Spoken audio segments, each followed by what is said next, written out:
आपण पाहत आहात महाराष्ट्र टुडे न्यूज।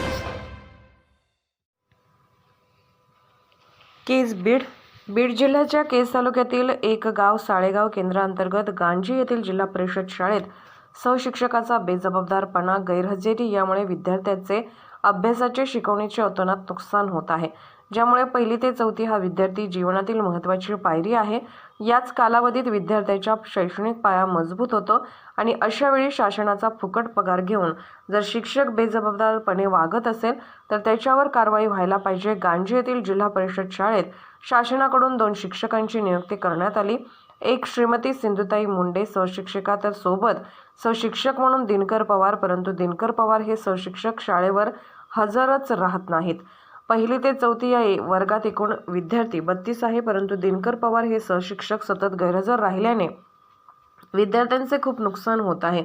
सोबत 4ही वर्गाच्या शिकवणीचा भार एकट्या सहशिक्षिका सिंधुताई मुंडे यांच्यावर पडत आहे। शालेय समितीचे अध्यक्ष, सदस्य, पालक व हजर शिक्षक यांच्या समक्ष सहशिक्षक दिनकर पवार हे शाळेत नसल्याचा पंचनामा केला। सोबत गटशिक्षण अधिकारी, शिक्षण अधिकारी यांच्याकडे लेखी तक्रार देऊन देखील संबंधित सहशिक्षकावर आतापर्यंत कोणतीही कारवाई झाली नाही। कार्यवाही न झाल्यास ग्रामस्थ शाळेला कुलूप लावून विद्यार्थ्यांची शाळा गटशिक्षण अधिकारी कार्यालयात भरवण्यात येईल, असा इशारा शालेय समितीचे अध्यक्ष उद्धव जाधव यांनी केला आहे। महाराष्ट्र टुडे साठी ब्युरो रिपोर्ट वसंत सोनवणे, केज बीड। मी जाधव उद्धव वंशी, शिरगाव गांधी, मी शाळेत शिक्षण समितीचा अध्यक्ष आहे शाळेचा। आता आमच्या शाळेमध्ये असं झालंय की 7/7/2023 मध्ये आमच्या इथं 2 जागा 2 आहेत शाळेमध्ये, ते शिक्षकाच्या शाळेमध्ये त्यातील एक शिक्षक 7 तारखेला एक्सपायर झाले आहेत। त्यामुळे इथं विद्यार्थ्यांची शैक्षणिक म्हणजे हेळसांड होईल, विद्यार्थ्याची फार नुकसान होईल। त्याच्यासाठी आम्ही वारंवार DO ऑफिसला तक्रार देऊन सुद्धा आमची कोणतीही दखल घेतलेली नाही त्यांनी।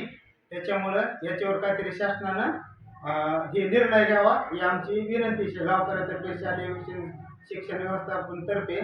तर असं आम्ही 2 पोस्ट सुद्धा दिले तिथं DO ऑफिसला नेऊन, त्यामुळे आमची काही कोणती दखल घेतलेली नाही त्यांनी। त्याच्यावर काहीतरी शासनानं निर्णय घ्यावा।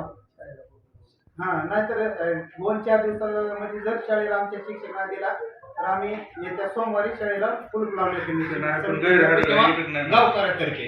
बरं, आता आपल्या शाळेला किती शिक्षक आहेत? आपल्या शाळेला 2 शिक्षकाची जागा आहे, त्यातील एक शिक्षक एक्सपायर झाल्यामुळं आता एकट्या मॅडम कामकाज करतात, पण त्यांच्यावर फार लोड यायला आहे सध्या।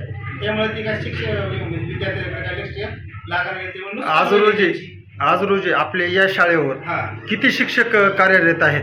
आता शिक्षक आहे सध्या।